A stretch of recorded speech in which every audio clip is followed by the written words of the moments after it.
Matt, welcome to AI to Peace.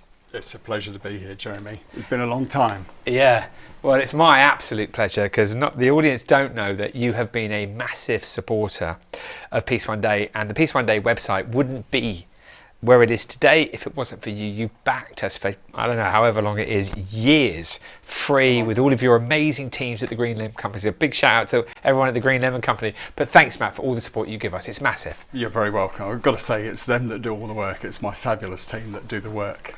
But it's kind of you, and I'll pass it on when I see them all. Well, hopefully they're all watching. So. Well, to anyone watching who wants a website, please contact the Green Lemon Company because they're the best in the world. Right.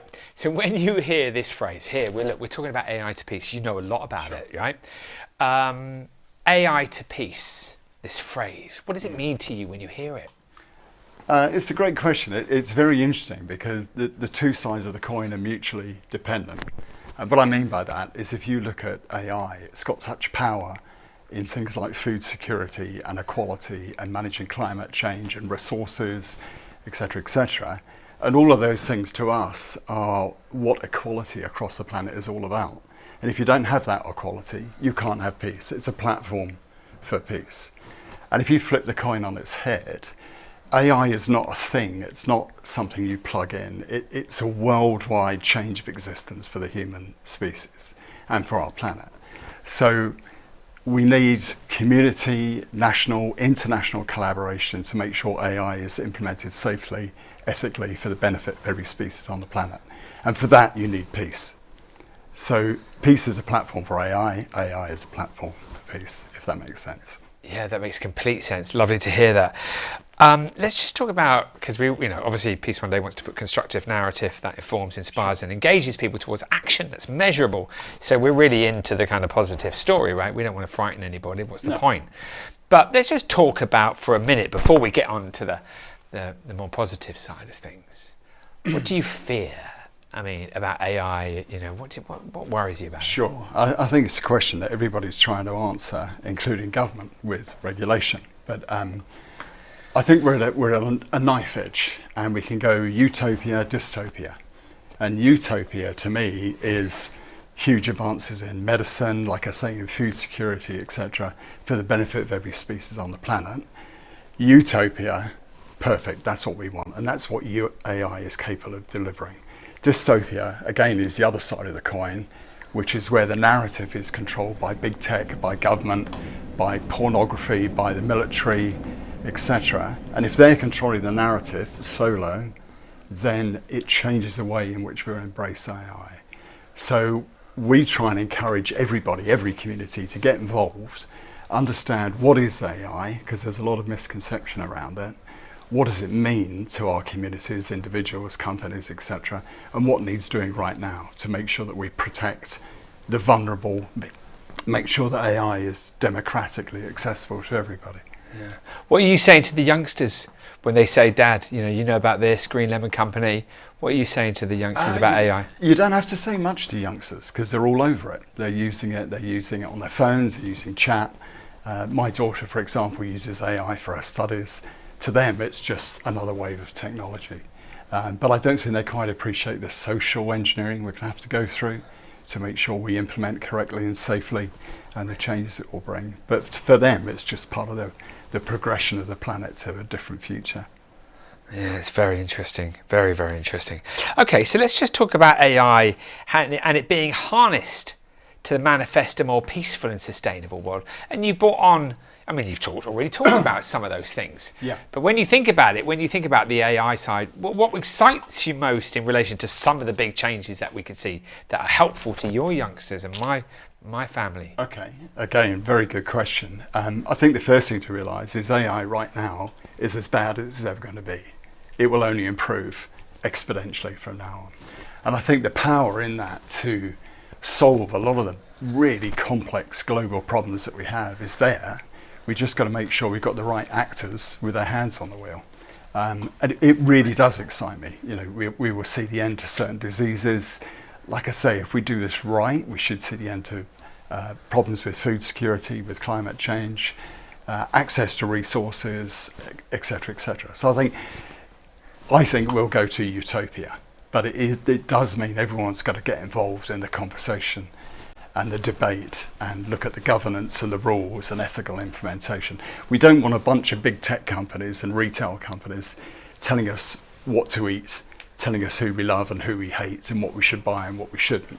We need to understand that the systems of manipulation are potentially there, but let's reverse that and use that as a power for good. Yeah. And you do some stuff about that. I mean, you've got a team in Brighton. You're down from Brighton. So you've got a team in Brighton. You know some people from government. Tell us some of the work that you've been doing to get good conversation going. Sure. So as you probably know, all the work we do through the lens of the United Nations SDGs. So we look at our clients through the SDG lens, and we look at applications through the SDG lens. And our view is really simple. As a purpose-driven organisation, if we're going towards those SDGs and making positive contribution, then great, we'll do that work enthusiastically.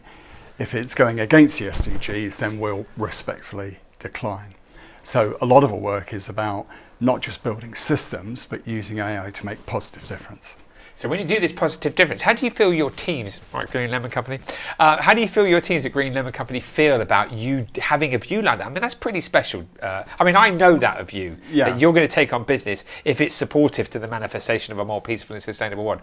That must be great morale for the team. Well, I've got to credit you for that, funnily enough, because of our work with Peace One Day, I watched Paul Polman, one of your guests, and he spoke about purpose, not profit. And I thought, that's absolutely what we want.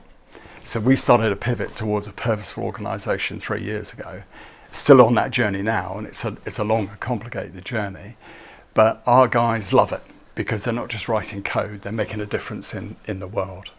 And I think that is one of the main reasons why we've got such loyalty to our brand through our customers and our staff. And it's incredible. And like it says on my LinkedIn profile, I'm very privileged to be part of that journey with these wonderful people that work at Green Lemon Company. Yeah. So people reach out to you on LinkedIn, you reach back out, do you? I've got all my personal contact details on LinkedIn. So if somebody wants to call me on the mobile and say, what is this AI stuff? I'm really panicking. I'll talk to them. We'll engage with anybody at any level, any description, any language, anywhere in the world to talk about AI and try and take some of the fear out of it and build that positive narrative. Nice. So tell us a little bit about the Green Lemon Company in terms of building websites. What sort of, I know this sounds like it's a bit of a plug, but I do want people to know about you. I mean, I just know you as an incredible person who's been supportive forever, and you've done everything for us for nothing. You're a great guy, Matt, and so is the team. Oh, you're very kind. But so tell us, like, what can Green Lemon? What's the kind of key piece of business that you do for people? So the main thing we do is digital transformation for big enterprises, government institutions and so on that want to modernise their application estate. So we build software solutions, that's what we do. Websites is a tiny part of what we do. It's more about enterprise grade software solutions for big corporations and local government, central government and so on. Nice. So a lot of the stuff we build you probably use day to day, but you'd never know. We're background rather than foreground in terms of what we do. Okay. So tell me, before we go, Matt, I'd just love to know about some resources. Somebody wanted to find out more. Of course, they can go to Green Lemon Company, and I hope they do. Yeah. But what books, what films, what websites, wow. I mean, just a couple of examples quickly for us. Sure. What would you recommend people do? I think the slight difficulty with AI is everyone's piling in on this discussion. So I would say the best thing to do, get on ChatGPT, ask it for the top 10 gurus in AI, find out who they are and watch all their TED Talks, listen to all their video bits and pieces, podcasts, interviews, everything. People like Andrew Ng, and you'll learn a fantastic amount. That's amazing. Matt from the Green Lemon Company, thanks for everything that you do for Peace One Day, and we wish you the very best on your journey. And likewise to you and all your wonderful team, Jeremy. Thank you very much. Take it easy, brother. Bye. Great. Bye.